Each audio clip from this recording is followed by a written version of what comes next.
Бұрынғы Идел буе Булгар дәүләтенең ислам динен рәсми рәвештә кабул итүен зурлап бәйрәм итүгә бер атна вакыт калып бара.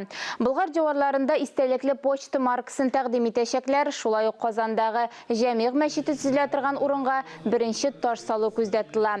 Булар хакында Республика министрлар кабинетында узган киңәшмәдә хәбәр ителде. Идел буе Булгар дәүләтенең ислам динен кабул итүенең 1100 еллыгы темасы кинематография ярдәмендә мәңгеләштерелгән. Әлеге дата ил күләмендә билгеләп үтеләчәк. 1100 еллык дигәчтен, ул инде күбесенчә уйга киләдер инде мәчет төзүләр, аларга ремонт ясаулар, алар инде бәйрәм булгачтан бик кирәк. Менә без бит инде Болгар җирендә үзебезнең ак мәчетне дә яңартып куйдык халкыбызга һәм туристларга күрсәтергә дип. Аның буенча ярдәм итүләр, сорауларда каралар, Коръәннәрдә, чаралар үткәрүләр, конференцияларда. Шуңа күрә менә инде бүген Сахалиннан алып Калининградка хәтле һәрбер мәхәллә, һәрбер мөфтият үз чараларын үткәрә.